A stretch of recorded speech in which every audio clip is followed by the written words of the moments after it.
meteorologist Colleen Campbell, and we're talking all things tropics, and then we'll wrap up the show with some local weather. But of course, the big story would be Tropical Storm Melissa. Now, this is not a system that is impacting Florida. You should know that by now. But in case you don't, this is the latest, and that's the whole purpose of this show, right? To break down the impacts, no matter if it's close to home or not. Now, this is a system that will have major impacts to the Caribbean, already has started, really. So Tropical Storm Melissa, going over the stats here. I'll get out my trusty pointer so you guys can follow along with me. The winds are currently at 65 miles per hour. The pressure has dropped to 993 millibars. Now, NOAA has gone out, sent their hurricane hunters into the storm earlier today, and they have determined that the pressure is dropping about 1 millibar an hour, I believe. So, and that makes sense because right during our 5 p.m. advisory, it was around 995 millibars. So that shows some signs of intensifying as well as getting stronger.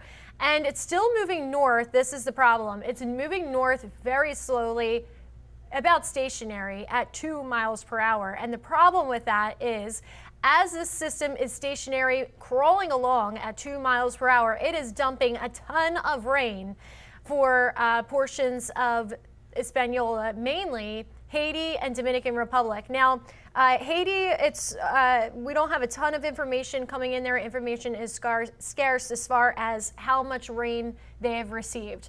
But in Santo Domingo, they do have some rainfall totals, some rain gauges, and it looks like 12 to 18 inches are being reported in Santo Domingo, so Dominican Republic, between Tuesday and Thursday. So they've already gathered more than a foot of rainfall within the last couple of days. We do have some video that our producer is going to bring up of flooding that's occurring in Hispaniola. A lot of this video is from Dominican Republic, where you can see flash flooding is already a concern. Now, these are mountainous areas that are across Hispaniola, especially Haiti, and this is a concern because there's something called orographic lifting, which is basically when that air rises over these mountainous areas, it gathers even more moisture, and then landslides are likely. So this is just a catastrophic situation for those locations. Now, Jamaica has actually been on the drier side, but I believe we also have some video here of satellite imagery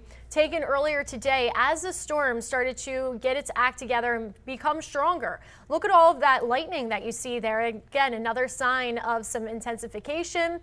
Melissa has struggled through some wind shear the last 2 days.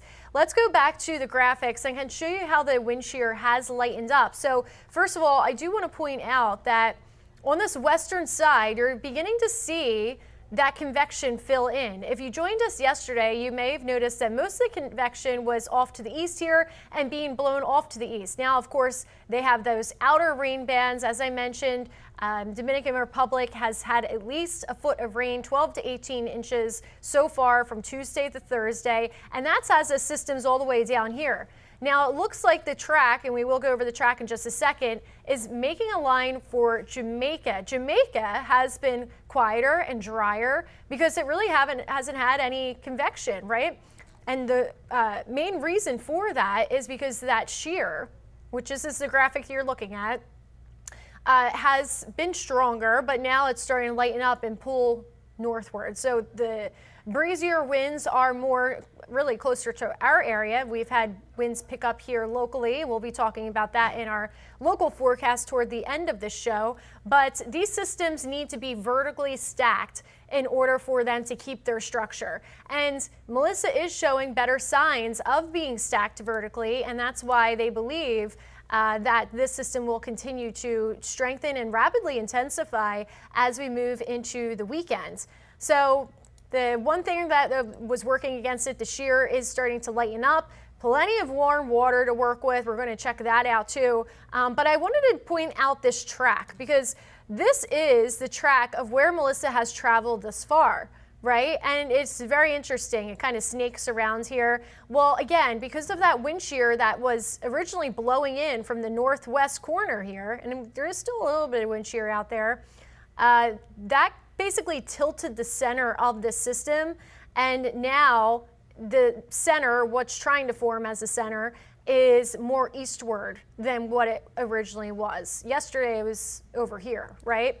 So with that being said, let's go into, well, since we were just talking about shear, let's go into the wind shear forecast. Now I'm using the European model for this because the European has been in a better agreement with the way that things are playing out. The GFS still wants to take the system out to the Bahamas a little bit sooner than the European does. The European does have it heading that way, just takes a little bit longer. But the important part to get out of this graphic would be the shear. Again, the strongest of shear riding along this ridge right out here, and then we have a trough that will be digging in as we approach Halloween, and that will basically sweep the system out to sea. But for now, this system, this is one of the reasons why Florida, this is working as a block and a shield, because you see all of that wind shear, that is basically keeping any tropical activity away from us.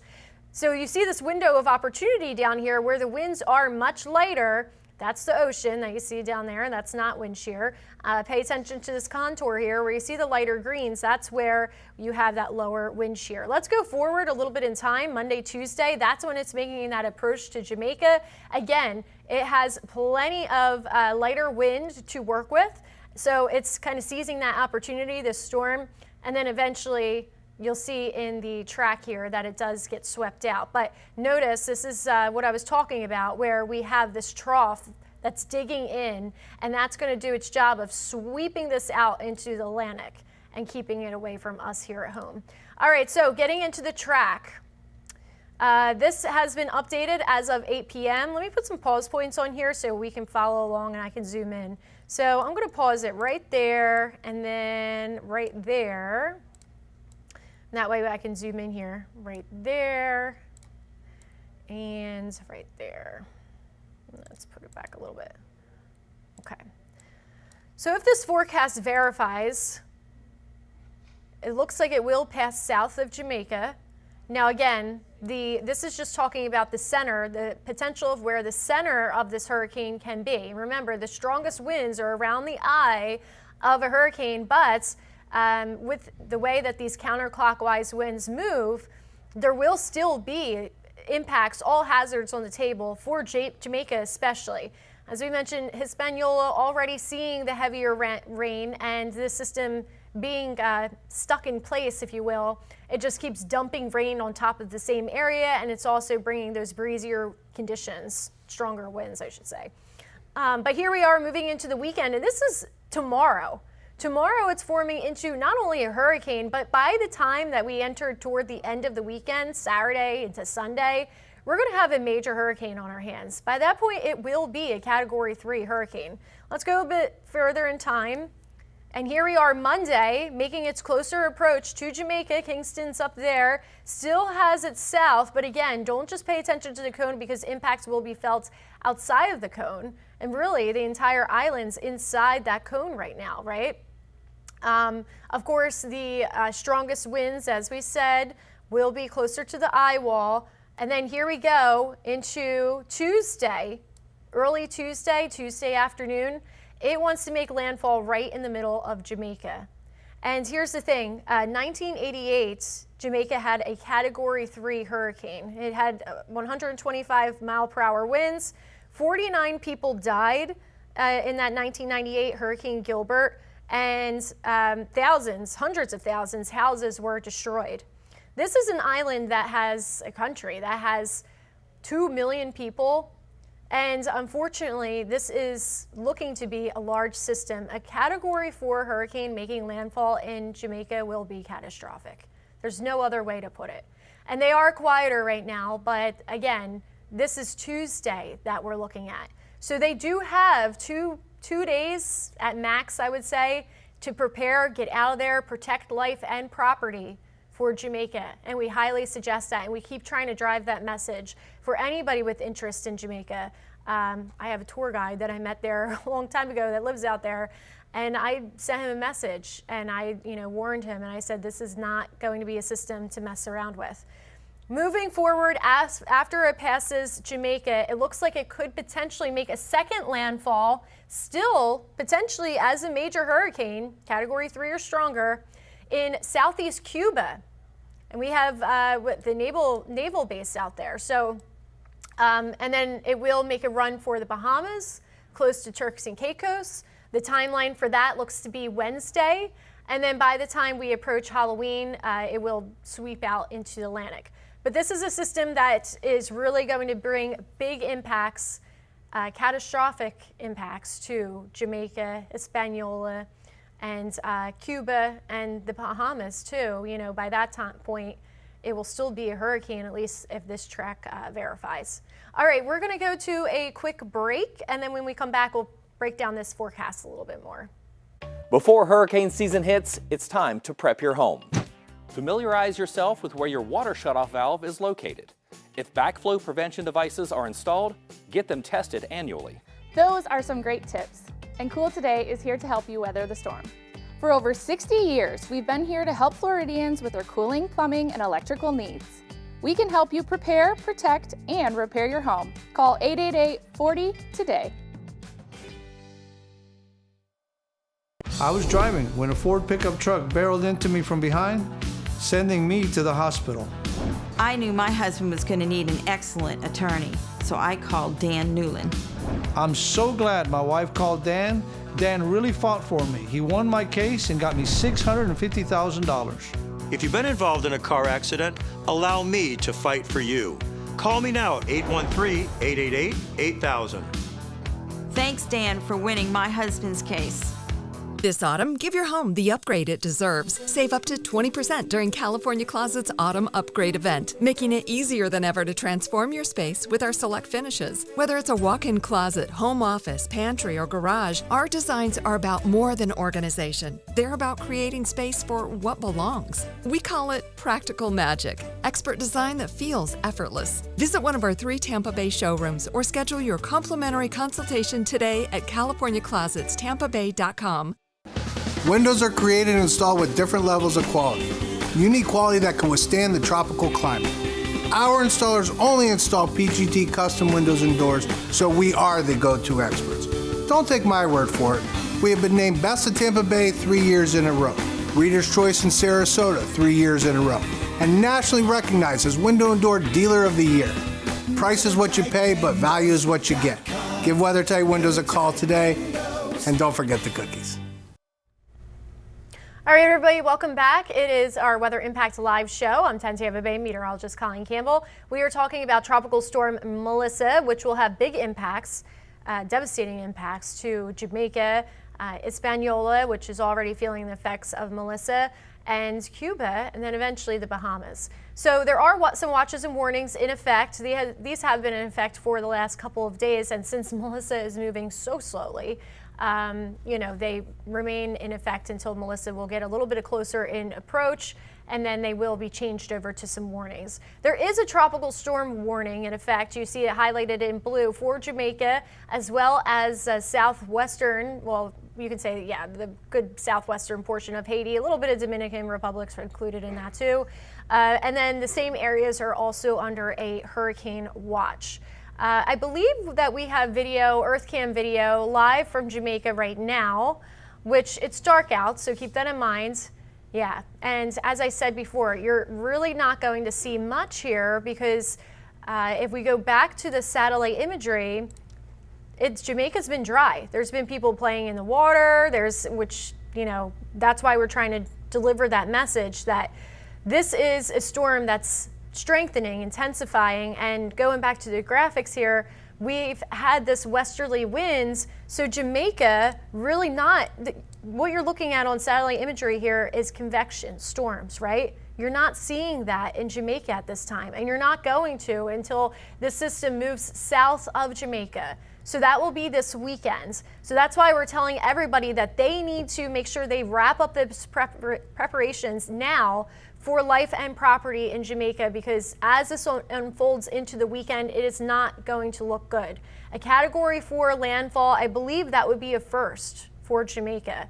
Now again, before we went to break, I was telling you about the 1988 Hurricane Gilbert that did make landfall in Jamaica. It had 125 mile per hour winds, and just under 50 people died during that storm.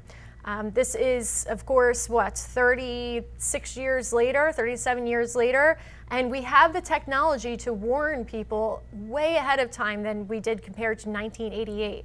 So, you know, I would like to see no deaths at all, but it's concerning when we do see, we just saw the EarthCam video where things are quiet and there's a storm looming, you know, a couple hundred miles away. So let's get into this spaghetti. Well, first let's get into the body of water and why we are expecting to see this rapidly intensify. We talked about how the winds are becoming lighter, so that's the first key. Second key is that there is deep moisture, warm water, bath water that's in the Caribbean. This is untapped territory. Remember, this time last year, we had a few tropical systems in the Caribbean. This year, this is our first one. All of our tropical systems so far for this hurricane season in the Atlantic Basin has been in the Atlantic, right? So this is all untapped territory, and usually when these systems are so slow moving, as Melissa is, just moving 2 miles per hour, sometimes what's called upwelling, where cooler water from deeper down could rise up to the surface, and that would delay the system from forming or intensifying, I should say. But that's not going to be the case here because the water temperatures are in the mid 80s. They're actually above the average this year for the Caribbean, and it goes pretty deep. So even if there was upwelling, you know, it would have to be a lot of upwelling basically, because these temperatures, this tropical system can absolutely survive in that. And since it is so warm, that's one, these heat engines, they thrive off that warmer water. The only thing that's been holding it back has been that shear. All right, so getting into the spaghetti models here, you are going to see still a little bit of a splits in some of the models, and that's pretty normal, especially when you're a couple days out from a potential landfall and as you go further out into the forecast. But playing this out, the general consensus is that this will move south of Jamaica over the weekends, Saturday and Sunday. It will rapidly intensify. And then where does it make landfall in Jamaica? Some of the models have it missing Jamaica and just steering off to the west, zooming in here. There's a couple outliers saying that, right? But there's also, I would argue, the same amount that's saying that it will make landfall somewhere on the island. All right, going further a little bit more, again, we have a number of models, mostly all of them from this run, that are saying that this will make a second landfall in southeast Cuba. Now, exactly where? Could it be close to the Navy base? Could it be a little bit further out to the west? That is to be determined. And once we have a nice circulation on this system, it becomes easier for these models to pick up on that. And then finally, as we go further out in time, this would be going toward Halloween, moving into the Bahamas. Is it going to be on the northern side of the Bahamas chain or on the southern side, a little bit closer to Turks and Caicos? So there are still some discrepancies where the models are just not in a solid agreement, but that's not abnormal, especially when you're talking, you know, going out that far, looking at the Bahamas, that's about a week away. But what we do know is when you take the grand picture of things, is that it's going to make that westward track and then it will take that northeastern curve. And that is a track that's pretty set in stone. It's just, you know, getting the exact point of landfall, that's where it gets tricky. All right, here's another way to look at the spaghetti models. These are basically what how the forecast has changed over time. The white line is the actual path that has been historically recorded as Melissa has been a system. Again, it's been snaking around as its center has been lopsided at times. And you can see that the lines in black, that would be the models, the previous model runs where they have changed throughout time. And then the red is the current forecast by the National Hurricane Center, showing that it will potentially have a landfall right in the center of Jamaica, which is probably the worst scenario that you could have. I would like to see it go off to, you know, just not make landfall at all, but we'll see. We'll see what happens with that. All right, so getting into the rain, Again, we have already gathered reports from Hispaniola, mainly Dominican Republic, that received more than a foot of rain near Santo Domingo. Again, here's the system. I believe we have to go to break in just a second, but brushing against Jamaica. Put a pause right here. Brushing against Jamaica right there, going forward, making that turn, and then making a run for Cuba. That would be around October 29th. And then closer to Halloween by the Bahamas. There goes that front. That front's going to sweep in and sweep it out to sea. All right, we're going to a quick break, and then we'll come back and talk about a little bit more tropics than local weather. I was involved in a very bad car accident. Called attorney Dan Newland, and it was like 1, 2, 3. Dan really got it done for me. At the end of my case, he got me $525,000. As one of the largest personal injury law firms in the United States, my team and I remain committed more than ever to win big on your case. Involved in a car accident? Let's get started. Call me at 813-888-8000.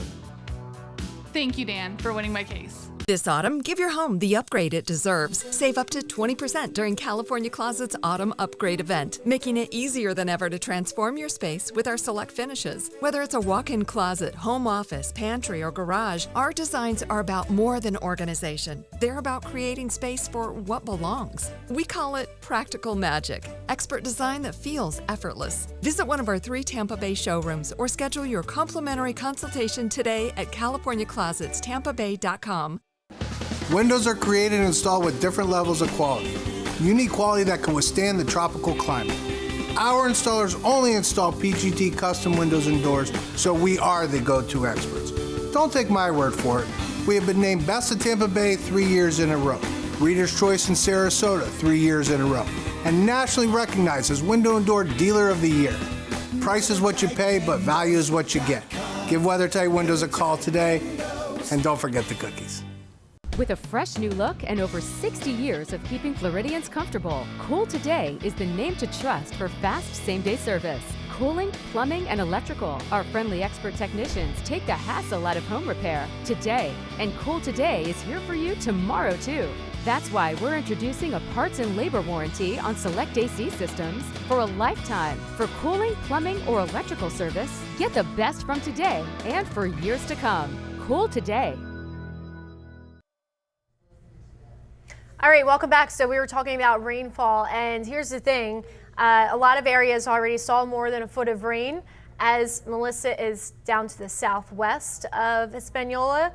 Jamaica will see rain as this gets a little bit closer and approach. Not seeing the rain right now in Jamaica because the system, the way that it's set up and structured, but they are looking at more than 20 inches of rain. Some models even suggest more than 30 inches of rain. That would be highlighted in that white color. The pink would be more than 15 inches of rain. So this, again, is a situation where all hazards are basically on the table, especially for Jamaica. Hispaniola, Jamaica facing the worst impacts. Catastrophic flash flooding, landslides are going to occur throughout the weekend. Flash flooding is already happening in Haiti and Dominican Republic. Cuba and Bahamas, you guys need to be on the lookout next week. And I'll leave you with this for the winds. The winds currently, tropical storm force winds, which would be 40 miles per hour or greater, extend 140 miles out from the center. So as the system gets closer, this is moving into Monday, you see how those winds, we're getting into stronger than that, 58 mile per hour winds that are starting to take over Jamaica there. And again, as this makes landfall, Jamaica, I just looked it up, is about 146 miles long, only about 51 miles wide. So you can imagine how the impacts are going to be. It's a small island is what I'm trying to get to, and a large system, a powerful system. So getting to our weather here, not really easy transition there. But here we have been quiet. I hate to say, we've been lucky this season, but we have, Last year we really got hit hard with these back-to-back. We had 3 back-to-back systems. We are looking at some rain out to the west. That will make its way over to us come this weekend. You'll start to feel the humidity increase by Sunday. By Monday, we have showers on the way. Not expecting anything severe by any means, but it will be some rain to interrupt our dry and pleasant pattern that we've had. Winds are coming in from the northeast. Last I heard, there is a travel advisory for the Skyway. It's not closed, but there is a travel advisory because the winds are breezier up there. So just be aware of that. The winds will remain breezy. Coming in from the northeast throughout the weekend. We have a small craft advisory that's in effect through Sunday evening. You can see wind speeds sustained right now anywhere from 10 to 15, 20 miles per hour in St. Petersburg. And when we've had recently a 24 mile per hour gust clocked in Clearwater. Here's your marine conditions. The camera is going to be dark because, of course, it's dark outside before 8 p.m. now, and now it's 8:30. But the winds 15 to 20 knots, seas 2 to 3 feet. The bay is choppy. And again, that small craft advisory I just told you about. Here's the meat and potatoes of our forecast for the next couple of days. That low that's currently over Texas slides on by. That will increase our rain coverage for Sunday and especially Monday. Yes, we have a weather impact alert. No, it's not for severe weather. It's just because we don't want you caught off guard and saying, I didn't know it was going to rain because it's been so dry. And we don't want to dampen your plans. But not everybody's going to see that rain. Most of the heavier rain will be across the panhandle.